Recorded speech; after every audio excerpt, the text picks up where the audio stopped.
Hello everyone, I'm Cassandra. And I'm Mom. And this is Millennial Mom. And today we are here to recap the series premiere of Power, Book 2, Ghost, The Stranger.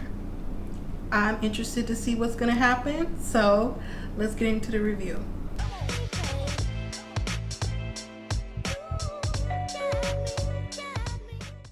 So the intro music for this series, I thought that they were going to change it. I thought they were going to change it to like that Trey Songz version. No, nobody liked the Trey Songz version. There was a whole controversy about that. Yeah, just because it was different for the last season, I thought they were going to change it up to something else. They kept the same song. And they should have. So this is where we see Tariq at his school or college, because they jumped him from high school to college so he can get his money a little bit faster since Ghost is now dead. Yeah, which I'm happy about. He has to go to school. That's his inheritance. So the only way for him to get that is to complete school. But if you remember from last season, Tasha didn't get a dime. Only the kids, Tommy's mom, and so on. So we see him get a text from Mike Stern. I was like, oh, he's back already with the mess. Then we jump to the scene with Tasha in the women's jail. And the guard, to me, she was just doing the most. Shady? Like, just walk her down to the courtroom. I know. She's like, oh, you're innocent, huh? Oh, with nails like that? I don't think you did murder, but we'll see what the judge said. But if not, we'll see you back later tonight. I was like, she is so shady. And then we see that Tariq is actually at the courthouse with his mom and Yasmin. I was like, they actually brought Yasmin. Well, they grew her up because Yasmin was like 4 for the longest time. We never knew how old she was. She was a different age, a different person. I'm like, they don't even really need to have her on the show. So it turns out that Tasha's attorney is actually Tamika. Yeah, we saw Tamika, but you know what? I was surprised they didn't run her out of town from the last season. I thought she was gone. Once she left the AUSA from being the top dog, it was a surprise to see her being Tasha's lawyer. But she tells the family that, you know, she wants to take the deal as self-defense. And here goes Tariq. No! She can't take the deal. Right. Was he being, like, obvious in that moment or what? Oh, he's been obvious this whole time, but, you know. Well, Tariq has always been my least favorite character. But Tamika said her mind's already made up. There's no convincing her. So we see her in the courtroom. That prosecutor was going in on Tasha. There's always one, remember? Because when Angela was alive and Angela was a prosecutor, she was going in too. Like, cutthroat. Anything you could throw at them, they're going to do it. But Tamika clapped back. She was like, well, you know, James is an evil person. I'm like, that's true. I don't like James at the end either. And was saying all the things that James did, and Tasha was a battered woman.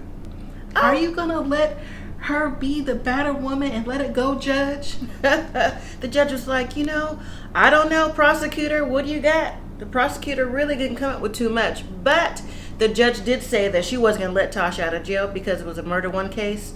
No bail. So even though it was no bail, the judge still gave them a little bit more time to build up the case, especially from the prosecutor's end. So when we see Tamika and the prosecutor going back and forth, and she's showing all the pictures that James did of the murder, Tasha's looking like, oh, that weren't James, that was me. Because Keisha was on there, she's like, but I'm going to ride with it anyway. Saying, you know, that could have been me next. I was like, girl, bye. I agree with that, but she played it off well, so they ended up reaching a deal, and I was surprised on the type of deal she got. 4 months probation, that's it. And I think the reason why is because the Democratic Party don't want any bad name or whatever to come across for James. On the so-called lieutenant governor that he was supposed to be. Could you imagine? I could actually. I couldn't. He would have been even more worse, if that's even possible. I like Ghost though. Then we see Tariq, and he actually is meeting up with Stern this time. And Stern is there with this other black lady. I didn't really catch her name. And she was like, you know, black men need to be prompt. And here goes Tariq. I'm sorry for being late, ma'am, in his prep school voice. I'm Yeah. like, Tariq, you're not fooling nobody. He's not fooling nobody. Well, he's not fooling us because we know the backstory. But Tariq can lay it on thick when he needs to. He did come through with that prep school voice, those manners, the education that he has. It's there. They just don't know what he's really about. Right. So it turns out they called him in for that meeting because he has to tutor a basketball star.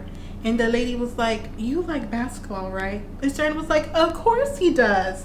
That face Tariq gave him, I was like, you already know what he's about. Exactly. So in order for Tariq to stay in school, because they know that he got him by the generosity of donors and by the family name, Zeke has to pass all his classes because if he don't pass, neither do you.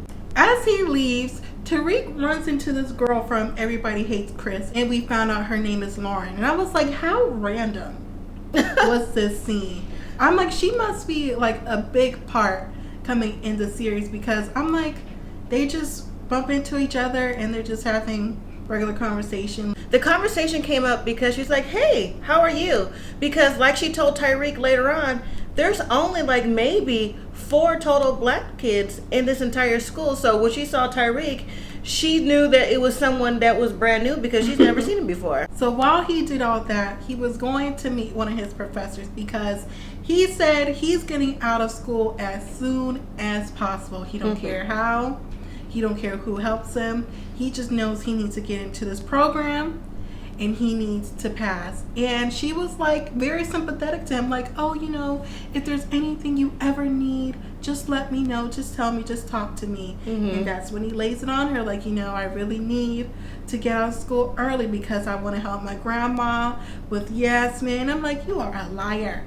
Hey, he got to make it work, say whatever he needs to say. But she fell for it. She's like, okay, well, I'm going to get you in with the test, but it's hard and I have to pull some strings pretty much because there's another counselor. I guess maybe they used to have a fling because there was a lot of sexual tension in that room while they were talking. It was. And once again, I was like, how random is this scene? Did you think it was random? I don't know if it was random or not, but how did Tariq find out about the test to try to get out of school early? Like, how did he figure that out? Because he's a mini ghost. That's how he figured it out. So now we're back at the women's prison with Tasha. And Tasha is with Tamika. And Tamika's like, look, I can get you some stuff. I can allocate some stuff for you. But you're going to have to start telling the truth and giving me something. And of course, Tasha, being the strong black woman that she is, she don't want to say nothing. She doesn't want to give it away. They know, Tasha knows who killed Ghost, but she won't give it up. And in order for Tasha to meet those terms of that probation, she's got to give up the name and she's got to give it up now. But, I know a lot of people might want Tasha to give Tariq up because Tariq has been through the ringer and has done some questionable stuff. But as a parent, would you really give up your child? But it turns out Tasha did not give up Tariq's name. I don't think that she will. I don't think she will either. She's going to give up everyone else's name, like Andre and whoever else she wants to. But that doesn't go for Tamika. So Tamika keeps questioning her. Tasha's like, you know what? You're fired. I'm like, Tasha. Right. Girl. So after Tasha fires her, Tamika is already on the phone with Tariq. Like, look, your mom is trying to protect somebody. I don't know who it is. She just fired me. She needs a new lawyer. Good luck. Click. That's how much I took it. You know what? And Tariq was like, oh my God, like, what is she doing? My mom needs a lawyer. So then we get to finally see who Method Man's character is. He is the lawyer, Davis McClain. So Tariq is sitting in a courtroom watching him work, getting off one of his clients. He was like, does he look like he would steal from you? I'm like, probably. Right. He looks like it from how he was looking in the courtroom. So he got his client off. Tariq is like, this is the lawyer right here. So he stops him in the hallway and he's like, yes, kid. Right. How may I help you? He basically gets around to tell him, like, he wants him to be the lawyer for his mom. And he's like, I'm sorry for what you've been through. Your parents haven't done the right path, And take this advice. Go live life. that was free. That was like, you know what, he could at least heard him out because you never know who someone is passing you by. You know what the kicker is? His lawyer fees are $500K. Tariq's like, that's it? Okay, I got you. And he was like, oh okay. Like, okay, kid, whatever. But he was serious. So then we see him at his grandma's house looking through all of Tasha's daycare stuff. And his grandma's like, oh, what are you looking for? Like, you should already know your kids and your grandkids don't ever tell you nothing. I think grandma knows a little something on the low. There's no way that she didn't know who Ghost was. Of course she knew. Or who Tasha was married to and this and that. But Tariq is tight-lipped. He don't tell his grandma nothing, just like you said. And he's like, I'm trying to find something, grandma. I need some time. Leave me alone. And then the phone rings. Who's calling? Tasha. As Tasha's talking to her mom, a few minutes later, grandma gives the phone to Tariq. And Tariq's like, Mom, who is that kid or that lady who used to always talk about that never paid you or helped work for you or something like that? She's like, Tariq, don't be worried about that stuff. He's like, I'm trying to get you a new lawyer. And Tasha wasn't here for that. She didn't want the extra help. She told him that she got a public defender, and he just was not hearing that. So he found what he was looking for at his grandma's house, and that was for the stripper girl, Epiphany, who we saw last season. So we see him being a literal ghost in the night, stalking her. And she was like, look, I am not going to help your mom out anymore. I already told her it was hot in these streets. The block is hot. I can't do it. He was like, but my mom's in jail.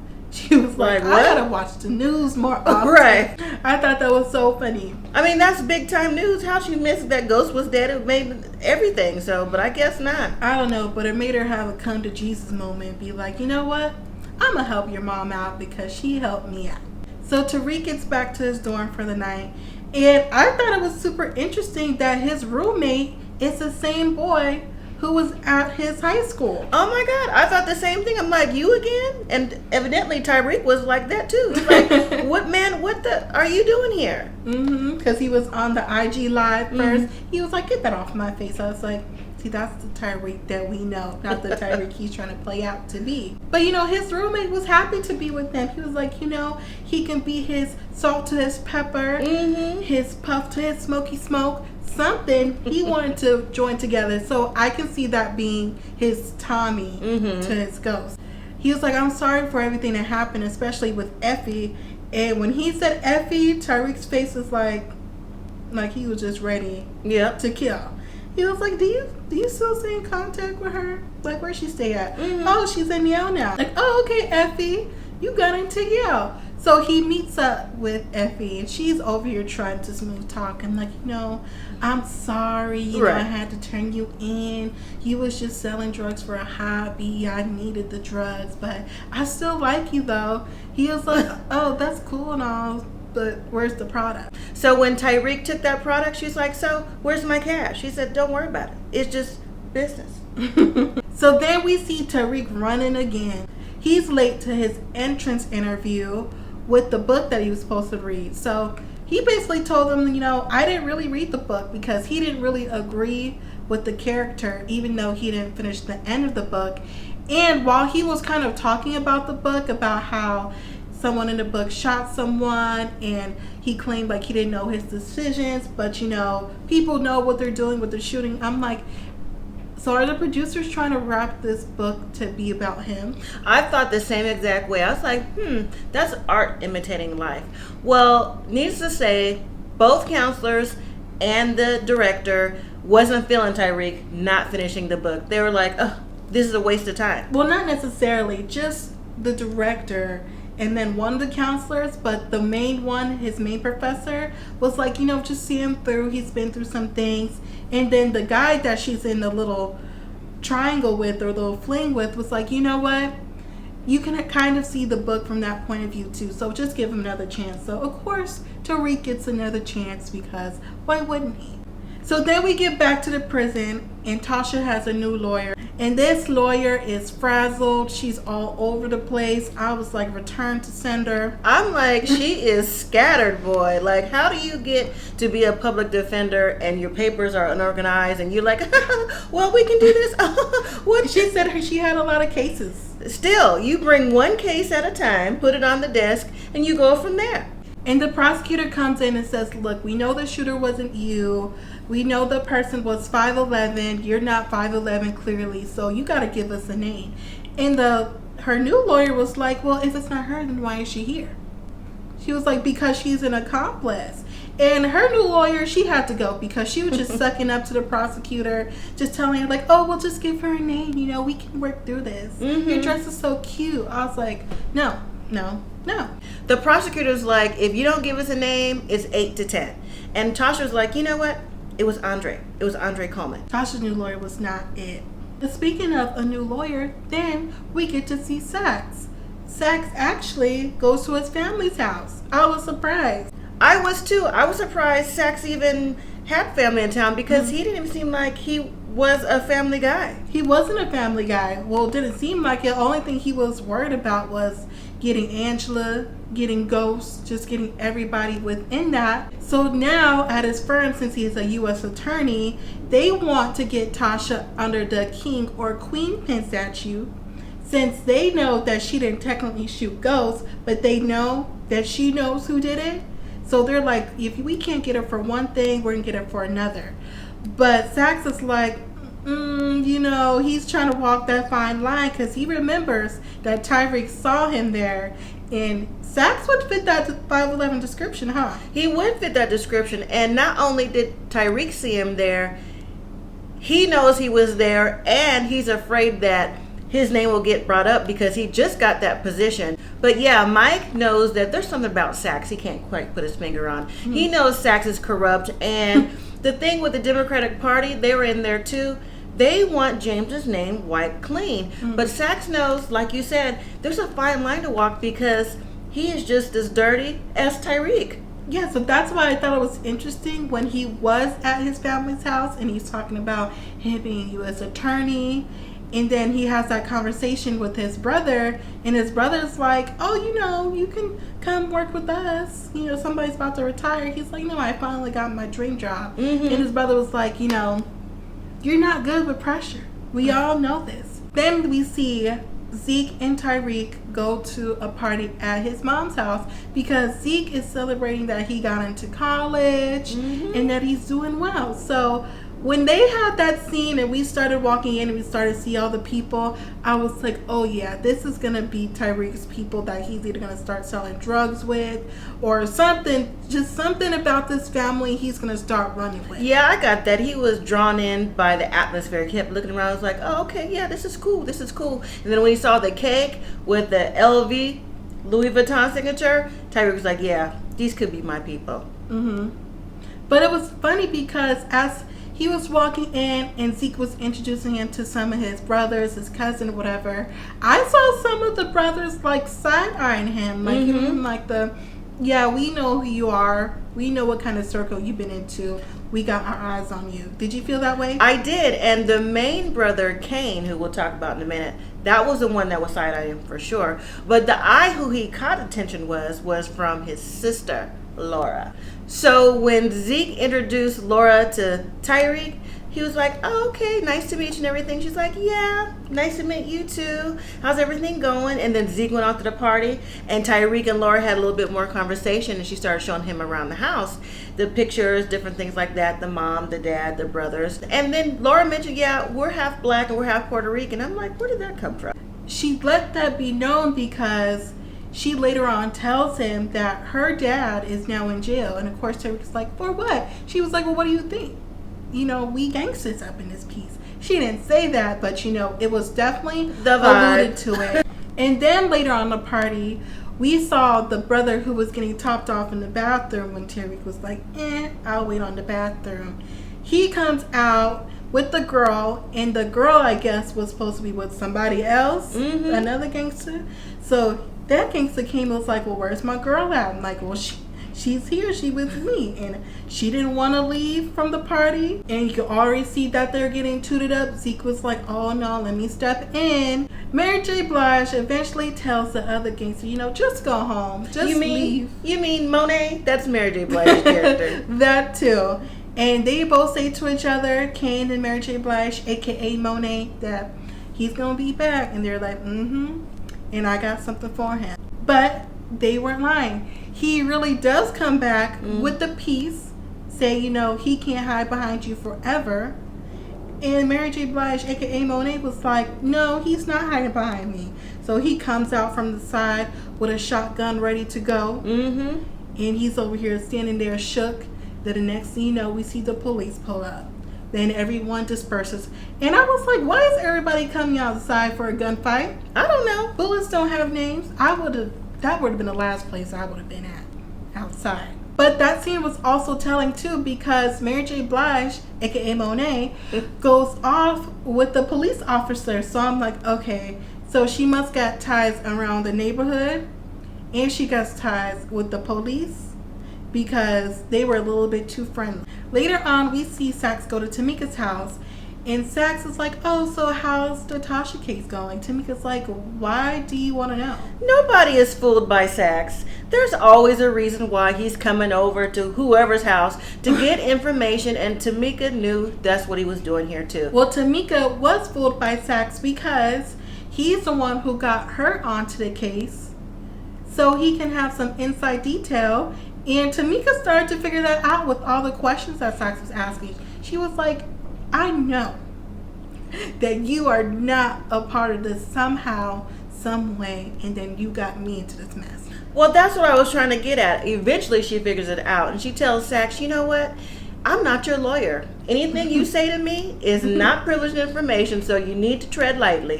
She told him to get out. I don't know you. I don't know you. You weren't here. We didn't have this conversation. Because Tamika is trying to run her water clean and not dirty like Saxe, but she already got herself in the mix, so I can see Tamika going down because of Saxe too. Or do you see Tamika taking Saxe down with her first? I think Tamika will probably take Saxe down first, because you got to remember when the previous season how Angela went down and he wanted her position, and how Mike rose up to the ranks because Mike is at the top dog now. Oh yeah, I think Saxe is going to go down soon.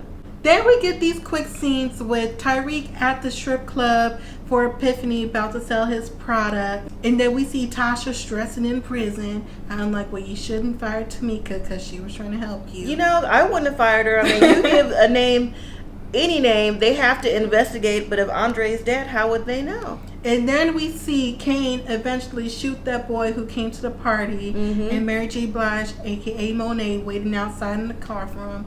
And I'm like, I just wonder how much of a part they are going to play in this season. Then we have another quick scene with Saxe meeting up with the prosecutor, trying to get some 411 on what happened with the Tasha case. And then we jump to the scene with Tariq and Lauren meeting up. And Tariq is like, oh, isn't this a guy who usually does this? She's like, stop right there. The professor wanted me to talk to you and help you with this entrance exam because you didn't finish the book yet. And once again, he goes deep into the book, saying, you know, he doesn't agree with it. And once again, I took this as life imitating art about Tariq looking at this character like this could be me or maybe my dad, and bringing that to the forefront. But Laura doesn't know this about Tariq just yet. Yes. So Laura gets up and goes to the bathroom, and who, of course, is stalking Tariq? It's Saxe. Are we surprised that Saxe is stalking everybody? I'm already tired of Saxe, and this is the first episode. So Tariq goes and talks to Saxe, and Saxe is like, why did your mom fire Tamika? And he is the one who set up the deal for Tamika to be on the case, and saying how, you know, your mom is giving up all the wrong people, saying that Andre's the one who did it, and we all know Andre couldn't have done it because he was 20 minutes away. And Tariq is like, well, you know, my mom told me that it was right. Andre, so why wouldn't I think it's not Andre too? But should I remind you that you were there as well? I was like, it's about time that someone reminded Saxe that he was there too, and that he can also go down. Saxe basically tells Tariq, you know, just tell your mom to tell the truth. But we all know why Saxe is doing that, just to save his own butt so he can still be a U.S. attorney. So Tariq gets back to his dorm, and his roommate, and I still haven't caught his name yet. I don't recall, but we'll get it. And Zeke are playing a game. And Tariq goes up to Zeke. He's like, hey, can I use your phone? He's like, for what? Right, for what? He's like, because I just, want to do something really quick because he has a lot of followers. So he gets on IG Live. He's like, oh, I just want to thank Davis McClain, a.k.a. Method Man's character, on helping me with my mom's case. I'm just super grateful that he would help someone out like me. I was like, he is so bold, like getting on IG. He knows eventually this is going to get back to him. So Tariq, he did that on the low, but it was funny though, because it wasn't funny. It was the same annoying antics that he always does. But he knew that somehow the information would get back to Davis McClain, and it did via text message to Davis's phone. And he was like, what in the world? What is this kid up to? He's like, nah, I gotta go take care of this. So he eventually goes and meets up with Tariq, and Tariq is like, look, my mom is innocent. I just want you to help her out for right now. And what he said to him was, if you take this case, tell my mom if she really loves me, she'll know what to do. And that was saying to Tasha, give her a message like, it's okay, Mom, I'm ready, turn me in. I don't think so, and I'll let you know later on why I don't think he was meaning to turn him in. So when Method Man, aka Davis McClain, goes and meets with Tasha, and she was like, oh man, he really got it for me. He was like, yeah, I don't know whether to congratulate you or to call CPS on you. Yeah. I was like, call CPS. That's what needs to happen. So McClain tells Tasha on what Tariq said. He was like, just give me all the information that you can, because even if you do tell the truth, the courts don't really care about the truth. They just care about what looks good. And he lets her know that Tariq said, if you really love me, you would know what to do. She was like, he really said that? He was like, yeah, he really said that. So at the courthouse for the trial, we see Tariq walking first, and Tasha's like, oh, okay. And then we see Sax walking after. She was like, Sax. So to me, I was like, okay, so Tasha's not giving up Tariq, period. And since he gave her that Morse code that I felt like that it was, since Sax walked in behind him, I thought she was going to say Sax. I thought so too. And when she was asked who shot Ghost, she said Tommy Egan with the straightest face she could say. And the whole room went, I went too, because I was like, first of all, that was the last person who I thought she was gonna say, especially because she was like, I didn't say nothing to no one, and I didn't want nothing bad to happen to my family. But then on the low, we can hear Sax and another attorney talking like, really? She gave him up? But then as soon as the trial was getting dismissed, Tasha went on to say, oh, I'm the one who gave him the order. And Method Man was like, shh, shh, shh, don't say that. And I was like, Tasha, why did you say that at this moment while you're still in court? So while that case was dismissed, Sax walks up, hands the prosecutor the paper. She looks at the paper. And the judge said, excuse me, are you part of this case? Sax said, no, I'm just handing this to the prosecutor. And the next thing you know, the judge was handing the paperwork. And then, Tasha, you have been charged with the Queen Pin statue. You are now under arrest for the murder of James St. Patrick. The courtroom goes stunned. Tariq's like, no, Mom. His same usuals that he always does. And I'm like, see, why did Tasha say something at this moment? She mostly screwed herself over. And I knew Tariq had to have been so mad at Sax. Like, Sax, he still knows your secret. Like, what do you think you're doing? But he thinks he has the upper end on this. So when McClain was given the paper so he can know what's going on, because he was thrown off guard too, he looked at Tariq like, right, what did you get me into?